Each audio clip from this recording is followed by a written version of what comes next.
Hi everyone, and welcome to the Aries July 2021 Love Connection reading. Welcome. This is I Am Illuminated Tarot and Meaning-Based Spiritual Coaching Services. I am Lauren. Welcome. So this is one of 3 connection videos I create each month for each sign. We have a love connection reading, a spiritual connection reading, and a self-connection reading. And all 3 of these readings are meant to bring awareness to your unique, internal, authentic self and how you connect that with some other aspect of your life, be it your external environment, be it you just simply connecting with yourself, or how you connect yourself with others. Now, all of my readings do focus on utilizing the Triad of Engagement, which is a coaching tool I've developed for my practice, which focuses on showing the importance of working with 3 very basic principles of curiosity, courage, and contemplation, and how when applying those together, you can unlock so much about yourself and where you fit into your external environment, and to be able to bring not only awareness back to yourself, but to be able to bring in this level of engagement that allows you to feel passion and purpose and to see your place and to eventually connect with that feeling of emotional fulfillment.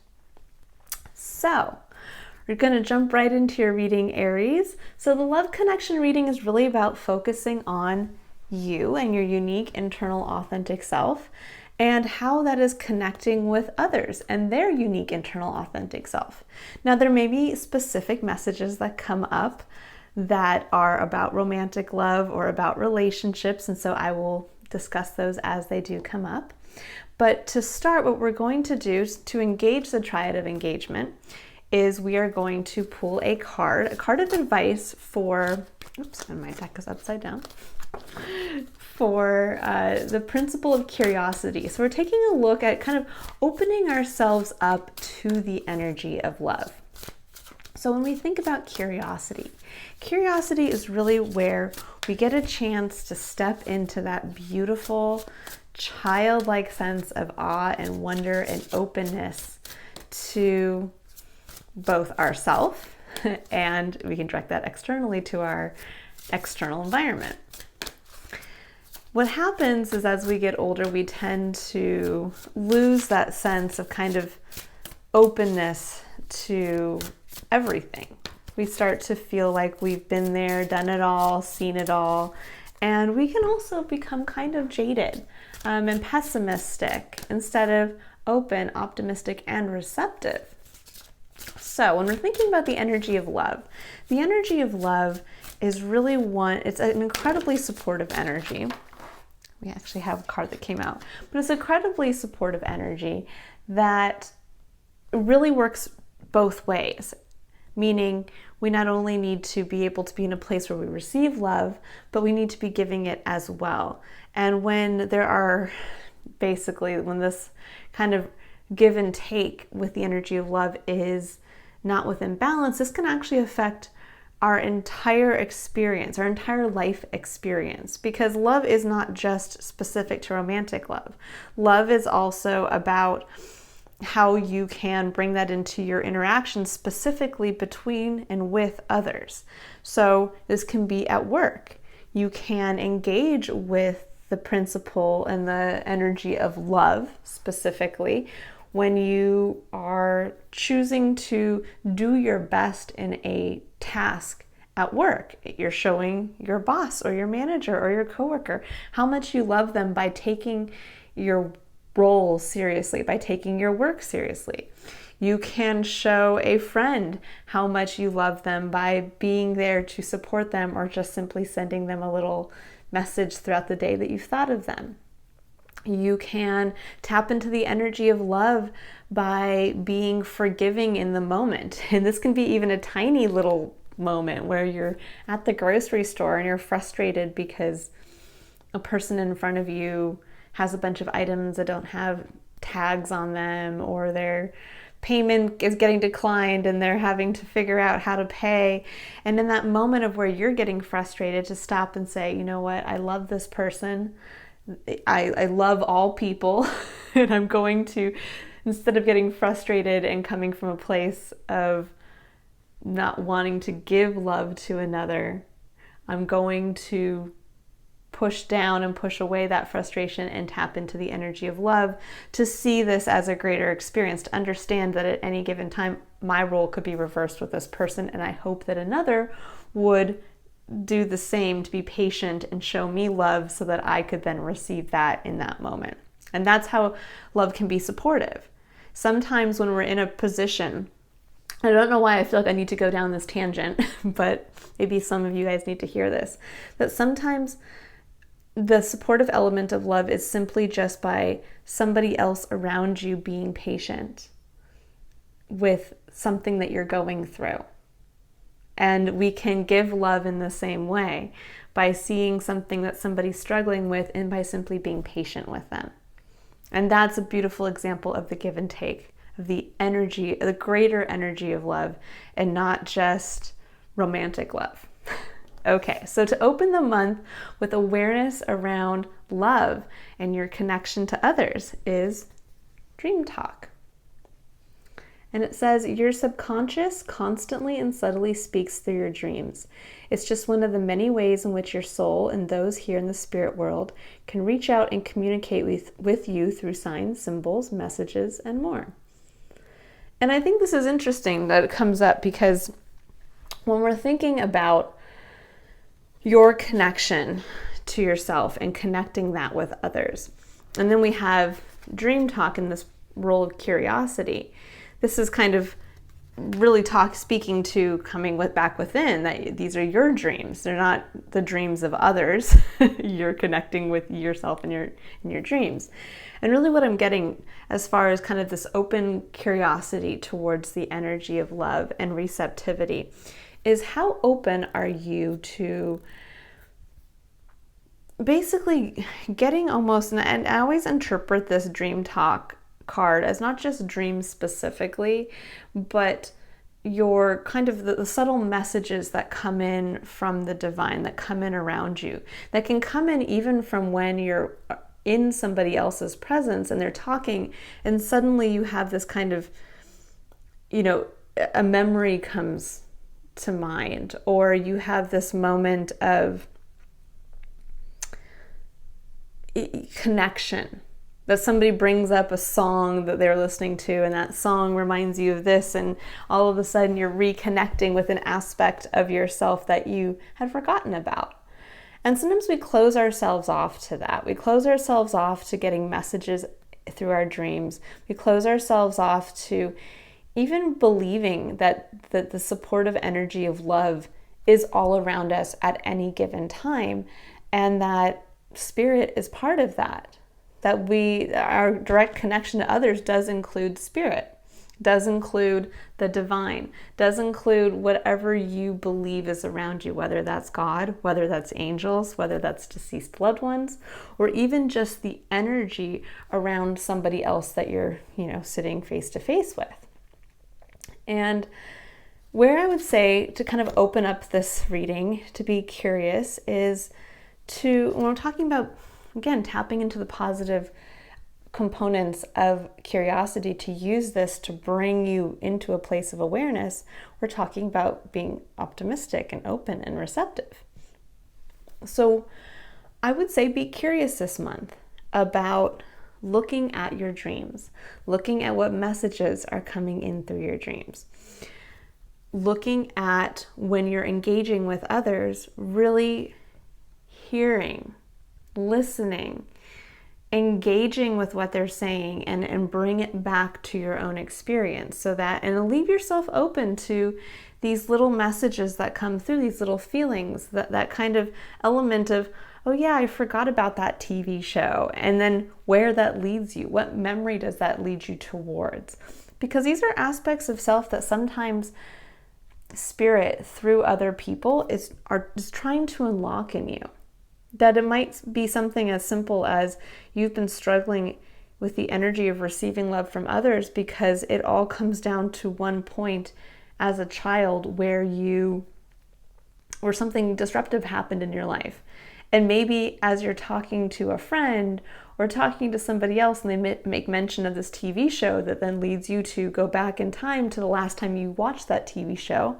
And maybe it was around that specific moment in your life where you started to become closed to being receptive to love, or vice versa, due to some traumatic event or some emotional event that is basically coming up and being triggered. It's an emotional wounding. Sorry, I'm going to get a sip of water here. So this is really about, when we look at this picture, just all of these things coming in. And what I would say is, again, being curious when we're working with the energy of love and support and being supported by both others and the divine. Where are you holding yourself back from hearing these messages? Whether in your dreams, and this could be something where you keep a dream journal for the next couple weeks just to see what comes up. A lot of times we work through issues with others in our dreams. This is when all of a sudden a person from the past shows up and you wake up and go, God, I haven't thought of that person in 25 years. And suddenly there they are in your dream. And a lot of times this doesn't just happen randomly. This is something that maybe there is something that is meant, it's kind of like a big bold arrow when we're talking about awareness, that something is pushing you towards dealing with something around that person. Okay, so in thinking about just being open and curious to the messages and supportive energy of love that's coming in for you, now I'm going to pull some cards to see kind of what's going on within yourself and within your relationships. So we're really going to take a look right now at just kind of intuitive messages that want to come out. So let's see, Aries. What energies are you sitting with right now as far as love is concerned? And we're going to take a look and see if there's any areas of blockages. What do my Aries need to know about love?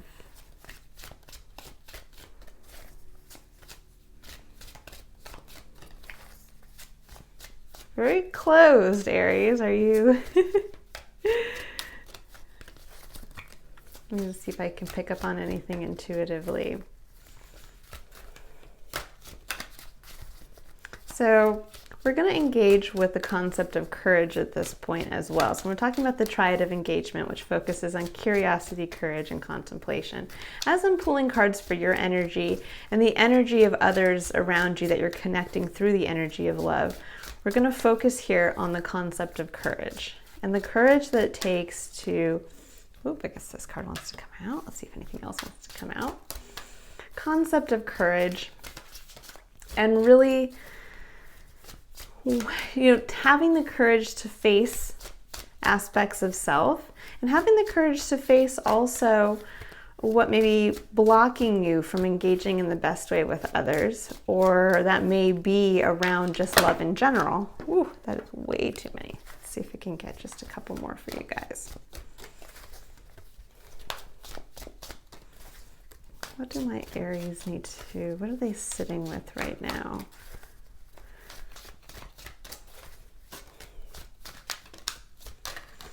So Aries, there's a part of me, so the first card that came out is the King of Cups. Now you could be dealing with a Scorpio. This is a card that actually harnesses the energy of Scorpio. But the King of Cups is a card that really speaks to someone who is strong in their emotions, confident in their emotions, takes action from a place of that confidence and emotions. But it's also somebody who sometimes doesn't express their emotions because they are so confident in them.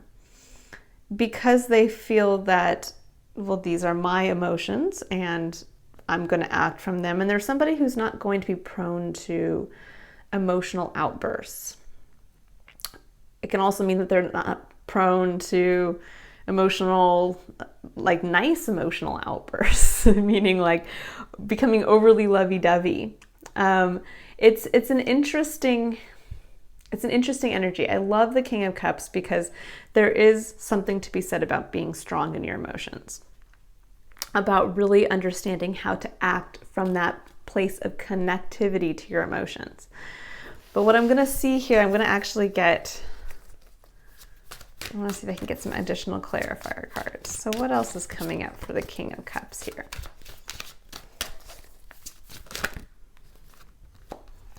So as clarifier cards, we have the Fool and the Ten of Wands.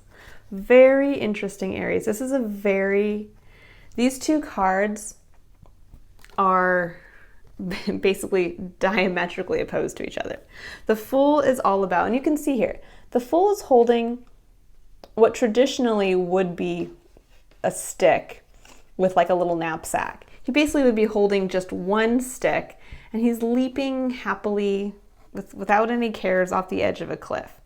This is the energy of, in the tarot, it works with the energy of the concept of zero, meaning kind of that 0 point field where everything and anything is possible. And it's a reset card. It's a card of resetting your energy to move forward in faith and confidence in spirit, and being ready to just kind of let the burden go to start new and fresh. And this is a card of burden.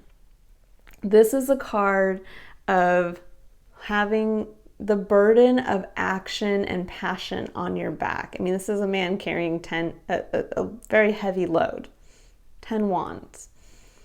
So what I'm feeling here for some of you guys is that you are with or around an energy that is kind of this quiet, controlled King of Cups energy. Or it could be the reverse. So what's interesting about the energy in general when we're looking at tarot cards and kind of picking up on what's going on around us, you can get both sides of the energy. So you could be dealing with somebody here who is stepping into the highest version of this energy of the King of Cups, where yes, they are strong in their emotions and they do act from an emotional place, and there's a level of confidence that comes from that. And you're right now trying to,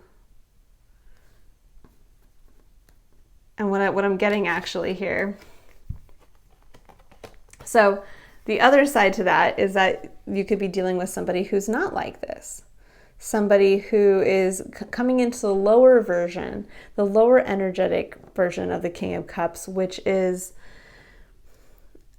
basically almost coming across as cold because they are, sorry guys, I was having messages come through my phone. I was getting distracted. Okay, so I'm fully back here. So you could have this lower version of the energy where the person could come across almost as cold or selfish in their emotions because they are holding their emotions close. They're not expressing them. And they're coming from a place of, well, only my emotions matter because I'm the king of my emotions. And what I'm seeing here is that there is this element of, so when we're looking at your energy and what's kind of blocking you from really stepping into that ease of flow with love, that right now you are in this place where you're wanting to be free, but you're also feeling tied to carrying this heavy load. And I think it has to do with this, whoever this person is in your life. So again, when we're thinking about love, this doesn't have to be romantic love. This could be a parental figure. This could be a friend. This could be a boss. But right now what I'm seeing here is when we're thinking about curiosity and we're thinking about, when we're starting off with this element of dream talk, meaning getting messages from the universe, getting that support, getting that patient guidance that's coming in all around you and through others directed towards you. Where perhaps are you hanging on to carrying the burden that is tied to somebody else, when in reality, this is what Spirit is pointing you towards? Because Spirit's never going to ask you to take on somebody else's burden. You connect with others, yes, to be of help. And this is where we can get into a place when we're talking about love that can get to be this is where we get out of balance.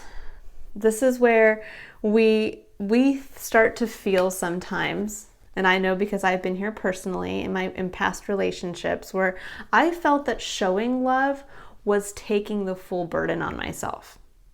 Meaning that I had to be the one to be financially supportive in a romantic relationship, as well as supportive in the home, as well as covering all the bases. And in reality, a partnership, when you're thinking of a flow of love, it should be giving and receiving. So it should never be that we have to put ourselves in this martyr position to take on more than we can carry for another, in the belief that that's love, without an equal give and take. So what I'm seeing here for you guys is that you're being kind of asked to bring awareness to where you need to release some tie, some unbalanced part of your connection to love, where you feel like you have to be the one, or that you are the only one that can carry that burden. And that can also relate directly to work too. A lot of times our relationships at work with love are just as important as, and can affect us just as much as in the home or in our connective, partnerships. And so you're never going to be asked to do that at work as well. It's not fair for you to take on all of the burden. It's about understanding, actually tapping into the energy, the best part of the King of Cups, and knowing what fills your cup, being strong in your emotions and being able to communicate when you're feeling like this, so that ultimately you can tap into this beautiful energy of a fresh restart. To say, guys, I got to put down this heavy burden and get back in alignment with myself. I need a reset. Now I'm going to pull some additional clarifier cards from another deck here. And I'm going to clarify the King of Cups.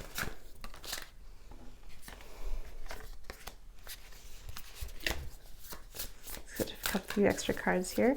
So what just came out is the Five of Pentacles. And the Five of Pentacles is a card of kind of poverty mindset, feeling out and cold.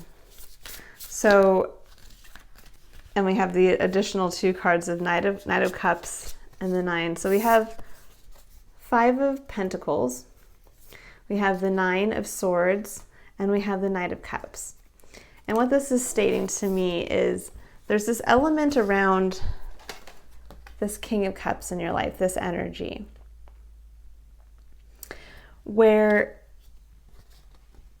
you want to step into this kind of, the Knight of Cups actually a lot of times for me, I connect these two cards together. It's a similar energy. The Knight of Cups is kind of the hopeless romantic.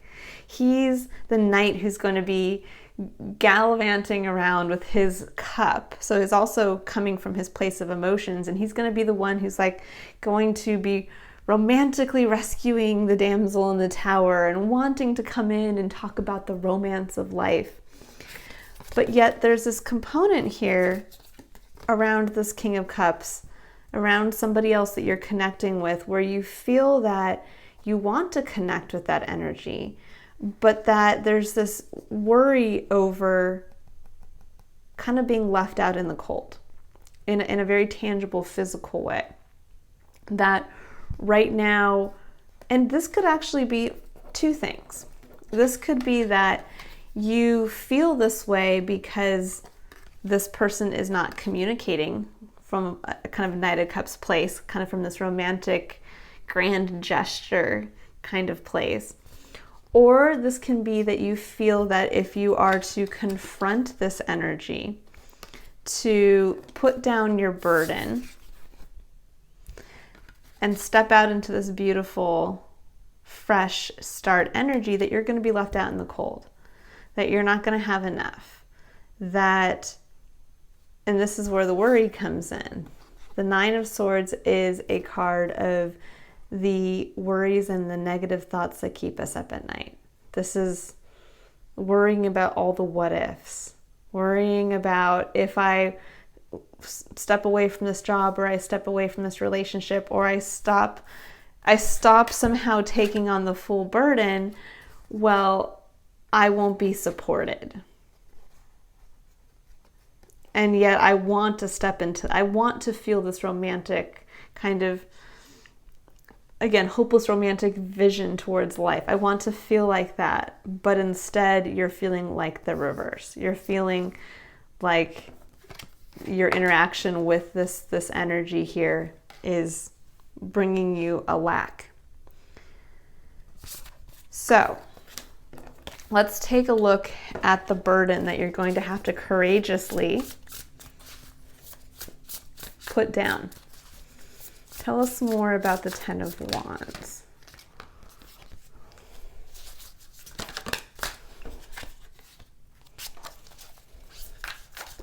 Oh, wow, that is way too much. Got a lot to say about that burden. Let's see. Okay. So we have to start the Seven of Wands and the Queen of Cups. There's this element with the Seven of Wands of basically defending. This is where the sevens, I feel, in the tarot are really where we stop and have this ability to connect with spirit, to make the decision to analyze some aspect of our life, to say, is this worth it? Is this worth it to continue on in this part of my life? Is it worth it for me to continue to put energy towards something? Is it worth it for me to, and you fill in the blank. And so when we're looking at wands, so this is 10 of Wands. This is a burden of taking on action, coming from, passion. And when we're looking at 7 of Wands, this is really where we're kind of asking ourselves, is this burden worth defending? Or is something in my life worth defending? Is some place where I need to take action worth continuing to take action? Is a passion of mine something that I need to continue to defend and work towards? And with the Queen of Cups, I love that we got the Queen of Cups here. So the Queen of Cups is a little different than the King of Cups. The Queen of Cups is about understanding that she always carries that cup with her. And that cup goes more to her connection to her intuition, her connection to understanding that she always has this ability to connect to divine love, to the love, the unconditional love that comes from knowing what's in your cup. That comes, and you can kind of see with this card here, it looks almost like she is kind of going within. And that's what helps keep her steady, is that she always knows what's in her cup, and she always knows that she can come back to her cup, her full cup, to gain strength. But she's also going to express from that place. So unlike the King, where he's kind of holding back and can seem almost kind of cold and austere at times, the Queen of Cups is going to be somebody who is openly receiving, open to the energy of love, open to what's in her cup and sharing that with others. And so I think there's a part of you right now, when I'm looking at this 10 of Wands, that there's something here for yourself that you're connecting with. There's something that you're discovering that is filling your cup. This level of tapping into intuition, of tapping into kind of, I think, connecting with a part of yourself that connects to a bigger vision of sharing your internal self with your external environment.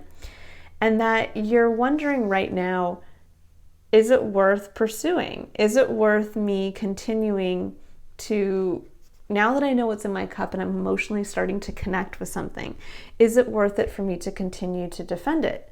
Because that might mean that I have to put down this other burden, this other person's burden, to focus on me and my cup and my passions. And here we have the Hermit and the Six of Cups. And the Hermit and the Six of Cups, beautiful combination together.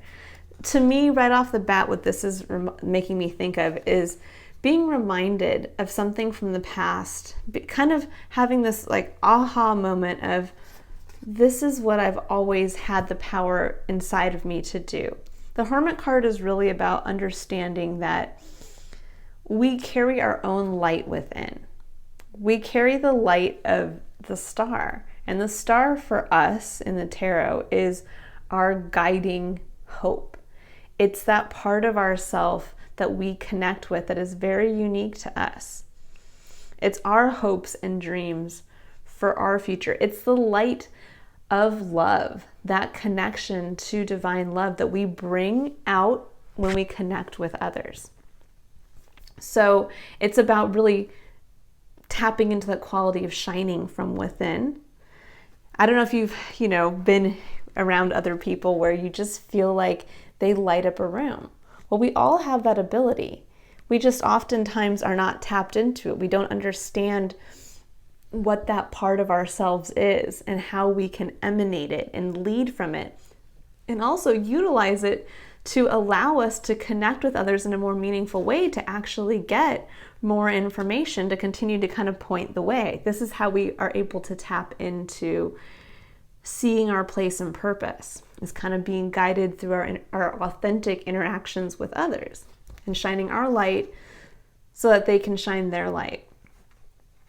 And then we have the Six of Cups, which is about connecting on an emotional level with the past. It can be a card of nostalgia. It can be a card of going back and getting a gift from the past with regards to yourself. And that's really kind of what I'm seeing here, is I'm seeing that there's this element of kind of going back and remembering who you are, remembering what makes you special, remembering the guiding light that you've always had that's probably helped you get through obstacles in your life previously, but reconnecting now with it on a much stronger and more emotionally aware basis so that you can answer for yourself if it is truly worth it for you to put down another's burden, to follow your own, to follow your heart. I'm going to get a few additional clarifier cards for the Fool. So let's see the energy around the Fool and how this energy can better connect you with others, how it can open up the channel of love. Oh, beautiful.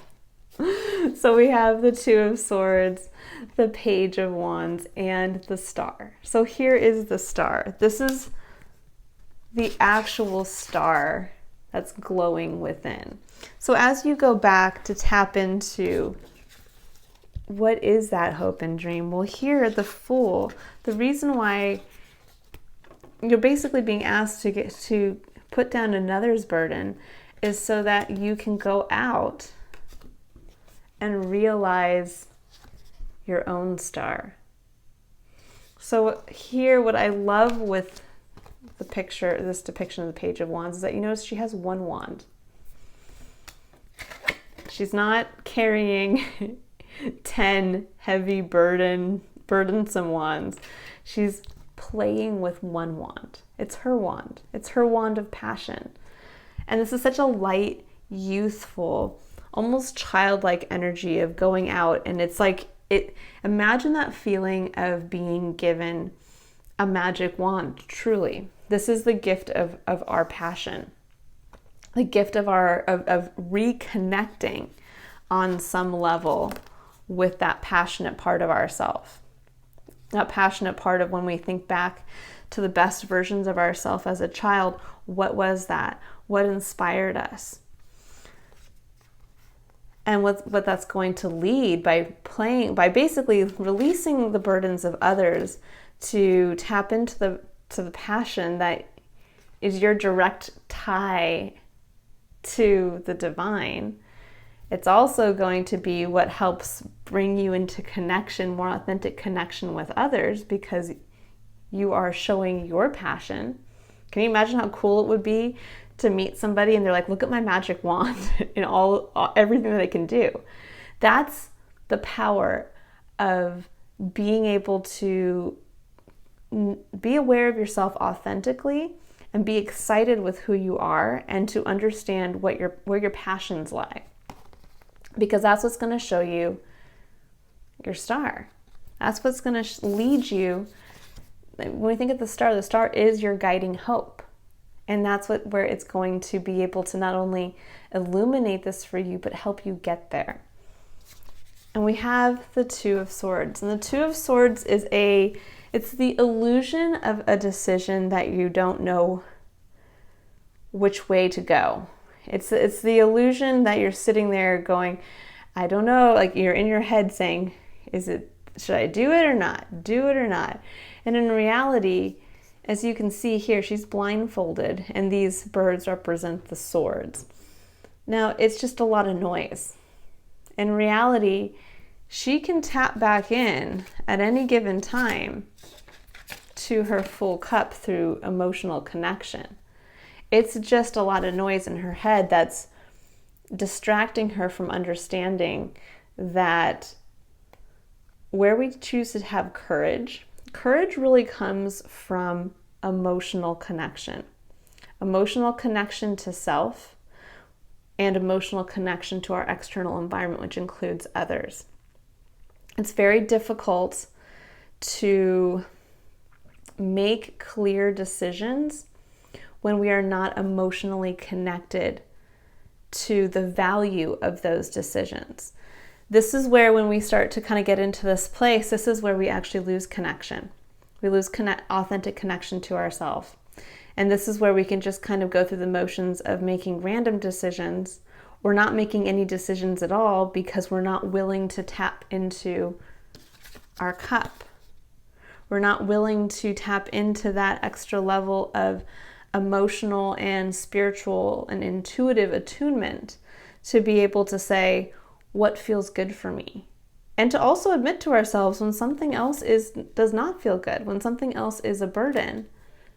When we're so worried about being left out in the cold, and all we want to do is feel like we're the hopeless romantic, or we want to be swept off our feet by another. So this is one of those cards where it's like you already decided. You already know your truth. You know, the original depiction of this card in the Rider-Waite Tarot is a woman blindfolded holding two swords of equal weight and value. And where this is the illusion is that we all each only have our one sword of truth. And either one of those swords, they're exactly the same because it's just her one sword of truth. So we already know where to take action from. We already know when we're thinking about courage and making decisions to take action authentically from ourselves, that we can always check back in with ourselves and check back in with our truth, to be honest, to understand and reset what is my passion, separate from others. What is my star, separate from others? What is my importance? Where do I shine, separate from others? So that then I can go and be the best version of myself, so that I can be that beacon of light for others, so that I am emanating from a place of love, and I have the ability then, because I'm not burdened by another's burdens, to then truly be of support, to then really be open and receptive to love, and really be able to give love in a healthy way. Because this person is not going to be able to really be able to give any additional support. This is where we get to that place where we are so frustrated. You can see he has his eyes down. He's not paying attention to what's going on around him. He's just focused on maintaining, carrying that burden. And that's when we are not in flow with love. We are blocking ourselves off from receiving help. So there may be this, the person that you think you're trying to help here may actually be the one trying to help and take some of this burden off your plate, but you're not willing to look at it. Or you simply are not looking at other aspects of where spirit or others are trying to help, trying to show you that this is not, this person's burden is not yours to carry. And that's a hard thing. It's a hard lesson to learn when you're in, especially a romantic partnership. It's hard to learn at work. I think that was one of the biggest lessons I had to learn, was that you don't have to do it all. And that actually sometimes coming from a place of love is to help another be able to help themselves, instead of taking on all the work and then you just get frustrated and it doesn't lead anywhere. But specifically in our emotional romantic attachments, this can be very difficult, where we feel like we have to take on the burden because we're sharing this load with somebody else. But we each have, and this is something to keep in mind, and this is really what I teach in my practice, is that we are each, every one of us, unique individuals, and we are each on our own unique destined path. We each have our own unique needs. We each have our own place to fill. And even though we may want to share that our destiny, our life experience with another, it does not mean that we share the same life. No two people can ever fulfill the same destiny, because no two people are exactly the same. No two people have exactly the same needs, wants, and hopes. The star is unique to each one of us. And our journey through life is having the courage to take the leap and continuing that journey. That's how we answer the call of life. That's how we answer to our place and purpose. That's how we find meaning in who we are and what we do. And so that can be a hard thing to remember when you're in a committed relationship with somebody else, is that you start to feel like, well, their burdens are my burdens. And to a certain extent, yes, you should be working as a partnership together, but it's not on one person to take the other person's burdens, especially if this involves taking on emotional burdens for somebody else. If this is taking on, sometimes, especially with the wands here, we're talking about taking action, that sometimes we feel that we have to be the one to take action because only we can do it the best way. And it's not even that the other person wants us to take on their burdens or take action on their behalf. It's that it's actually kind of a selfish,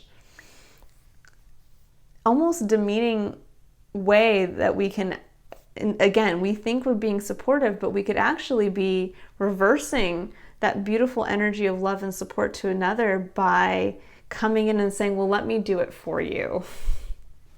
You're not going to do it the right way. You're not strong enough to carry this burden. You're not strong enough to do this. And that person may be secretly sitting with their emotions saying, that sucks. But because they're so confident in their emotions, they're not going to readily express that, to come out and say, like, wow, you really are hurting my feelings. And making me feel like I can't do what I want to do or what I'm trying to do. And so this is really where, Aries, I think you're being asked to release this burden, to have the courage to let others make their own mistakes, to have the courage to walk past this poverty mindset that you might be left out in the cold if you don't pick up the burdens for everybody else. or that somehow you might not have the support from others if you don't continue to have this. So that's all that this is the only value you have. When in reality, you're being asked to drop it. You're being asked that this is how you're meant to feel, free and easy. Aries, you're a sign of taking action. So it's very hard to take action when you're, ladled down with this heavy burden.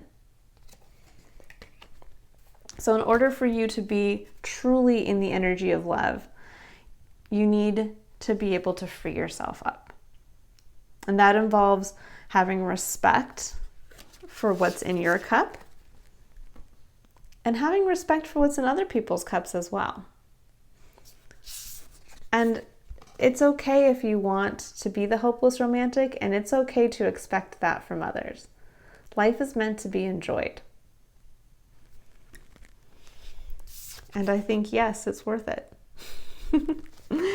All right, let me see. I'm going to get one last piece of information here. So we're going to pull one card for the final. So when we're talking about courage, just to kind of round this out, courage this month is really going to take a look at you taking the courage to take action, to actually stop taking action on behalf of others and to start taking action on behalf of yourself, to release the burden of feeling like you have to do everything and realizing that the energy of love is meant to be supportive. And sometimes the best way to support others is to not go fishing for them, but to teach them how to fish. Or that if you've already tried to teach them how to fish, to unfortunately release that back to them. To say, I need to follow my own path. And I know what's in my own cup. I'm emotionally reconnecting back to myself. And I want to shine the brightest I can because that's what's going to allow me to be of help to others, to have to be as strong as I possibly can in my connection with others. And in order for me to do that, I have to put down your burden. Now, you can't control the other person's response. You can't control how that other person is going to pick up the wands of theirs that you've put down. And that's really where, when we work with where we work with courage, that there's this element of we have to release our need or our fear around taking action like that because we're trying to control the outcome, to tap into faith. So curiosity allows us to tap into awe and wonder. Courage allows us to tap back into faith in the divinity and the grand design of everything. That as we're choosing to take our free will and combine that and engage that with the external kind of destined events that are beyond our control, that this is what we're meant to be doing. As long as we're acting from a place of authenticity, this is going to continue us on our path. This is what's going to lead to our emotional fulfillment. This is what's going to lead to us being able to find our place and purpose. And that it's their responsibility to live their life for themselves and to do the same for them. To do the same for themselves.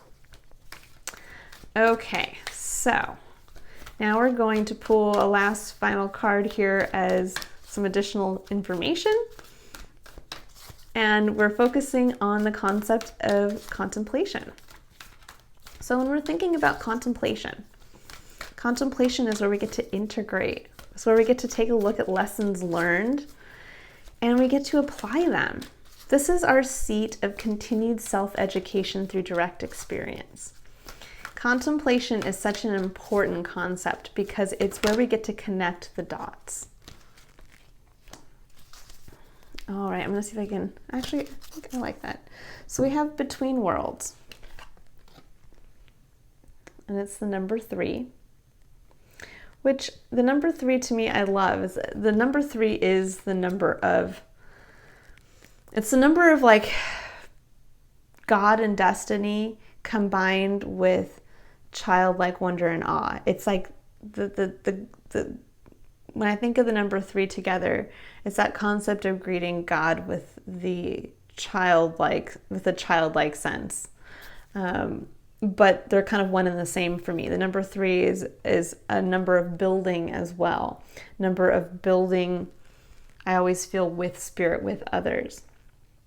And I feel like here with Between Worlds, I think you guys you're in between, kind of moving from this place where you've been carrying all of this burden for other people, where your world kind of seemed a little sepia toned, your eyes have been on the ground, and you're moving into this place of beauty and awe and wonder, where it's time to go out and take that leap. And I love that there's a crown, a crown on this flamingo's head that shows that you're stepping into that connection with spirit, and that you're stepping back into a world of color, because you're tapping back into your own passion. And you're tapping back into a world that has meaning for you again. Not meaning for another, but meaning for you. And it's very important when we think about the energy of love that you are tapping back into connecting with love for yourself. Love for your own divine mission and place and purpose. Love for how much you can take on, Aries. And to understand that that is needed. You're being asked to release somebody else's burdens so that you can step into and be strong in carrying your own. And that's how we are truly of service and tap into the supportive energy of love in an external way, of us being able to give love. We can give love and be of service to more people in the collective experience if we're taking action on behalf of ourselves, if we are fulfilling our role, not trying to fulfill another's role, but fulfilling ours. All right, Aries, I hope this has been an illuminating message around the energy of love and your connection to another this month. I really wish you the best of luck in releasing to be able to start to play again with life. And I hope you get a chance to check out the other readings, because they all kind of work together as a holistic look at your life and the energies for the month. They may kind of overlap with, these are energies we're working with. So it could be energies that you've already worked with or energies that are coming up in the future. But it's definitely something to keep in mind to bring awareness again to you, working with your unique internal authentic self and bringing that out into engagement with your life experience. If you'd like to book a one-on-one coaching session or a personal tarot reading, the link to my website is in the description box below. Bye, Aries.